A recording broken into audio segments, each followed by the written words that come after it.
Senate GOP leaders canceling the plan to vote on the immigration enforcement bill, which was expected to pass today before the Memorial Day weekend. Concerns also mounting over the newly added $1.8 billion anti-weaponization fund done by the DOJ. The move guaranteeing Congress will miss the June 1st deadline set for the bill to reach the president's desk. Senate Majority Leader John Thune saying, quote, "We will pick up where we left off." After dropping the plans for today's vote, lawmakers already removing the $1 billion for ballroom funding that struck up disagreement in the upper chamber earlier in the week. I want to bring in Arizona Congressman and Arizona gubernatorial candidate David Schweikert. Congressman, good morning to you. I want to get your reaction to this last-minute change under the leadership of Senator Thune. And Cheryl, it's great speaking with a fellow Arizonan. We were a little bit surprised, but this is sort of what goes on. Let's be honest, when it's both an election year, when there's a number of members who are stressed and a bit cranky, and the fact that we're going to get no Democrat help on this. That's why we've gone to what's called a reconciliation budget, which is a way to move a piece of legislation where you're able to get around the 60-vote cloture rules, the filibuster within the Senate. Well, certainly one of the things that we've got to get immigration and ICE funding passed. You represent Arizona. That's tantamount to your district.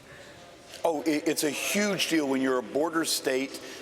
Look, the president, we've had a remarkable success in blocking mass illegal immigration coming across the border.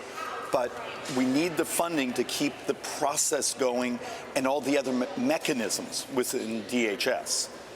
Let's talk about the DOJ. They just announced 15 people in Minnesota have been charged for involvement with a massive Medicaid fraud scheme. This totals a loss of more than 90 million taxpayer dollars. Listen to this, Congressman. Estimated the fraud at, I believe it was $9 billion over, I think it was 14 different programs. Several weeks later, Governor Walz slammed that as hyperbole. I'm wondering if you could clarify if the number is in fact $9 billion. The fraud is enormous. I wouldn't be surprised if that number is accurate or even small. But today, the collection of cases reaches 90 million in intended loss from the pockets of the taxpayer.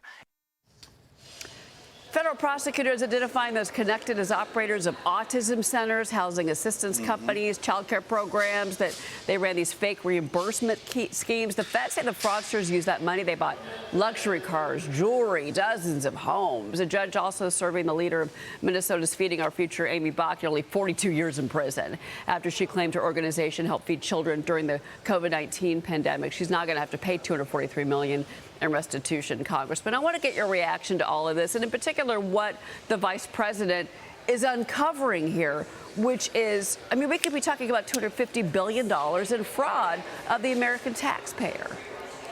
Oh, it's an outrage. Look, I'm blessed to chair the oversight within Ways and Means, and it's much more than just Minnesota. We've actually launched investigations into New York, hospice fraud in LA County. Systematically, you see the exploitation of, the Medicaid systems, our brothers and sisters in Medicare. And the reality of it, and you got to give HHS credit and some of those, we're finally starting to adopt some data systems to catch quickly these people who are exploiting the taxpayers.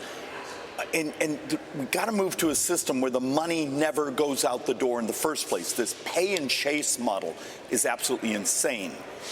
It has to be stopped. Yeah, and that is the work that the vice president is doing. And of course, you and your colleagues are a crucial part of that, Congressman. So there's this new poll from Noble Predictive Insights, and it's showing your GOP primary opponent, Congressman Andy Biggs, a colleague, pulling away in the race to become the Republican nominee for Arizona governor.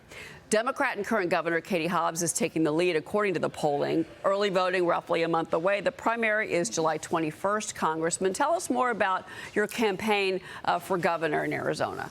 Sure, and we have radically different polling, but as you find out today, people are actually starting to engage in our races remarkably late. And look, it's a tough environment out there. The one thing I bring to the race is a history of conservatism and able to win in a very competitive district. You know my area. We're functionally from a 50-50 district. And Arizona, we now have as many independents as we have Republicans. If we want to take back the governor's race, If we want to save the state legislature, I hate to say, a candidate like myself who's been able to get independent votes is going to be absolutely necessary. Because of the influx you have had since the pandemic of Californians who not just have moved for the sunshine, but also moved for the better tax story and the better real estate story, Congressman, let's be honest. Well, we're going to be following that race, but I also want to ask you about this. You filed the Joint Economic Report earlier this month, and this is in response to the economic report that came from the president. Here's what you wrote: that our nation faces a dangerous fiscal trajectory as a result of years of inaction. You chair the Joint Economic Committee. What is most important to you, whether it's federal debt, inflation, the national debt, et cetera, and what would your answers be to help us kind of keep this debt under control that's now at $39 trillion? I would argue you're asking the single most important question of this U.S. government. It's our debt accumulation is terrifying. Yesterday, we were crossing over $90,000 of borrowing every second. And much of it is driven by demographics. With the fact of the matter, we have a shortage of young people. Next year, we have fewer under 18 than we had 20 years ago, but double our brothers and sisters who are 65 and up. We cannot continue to spend the way we are. And just the recent movement in interest rates, if it were to stick around, is an additional $2 trillion of interest spending over the next 10 years. Well, Congressman David Schweikert, the work of the Joint Economic Committee, I think, is very important. We're also going to be following your race to get the Republican nod for governor in Arizona and so much more. Congressman, thank you for being with us this morning. Thank you for having me. All right.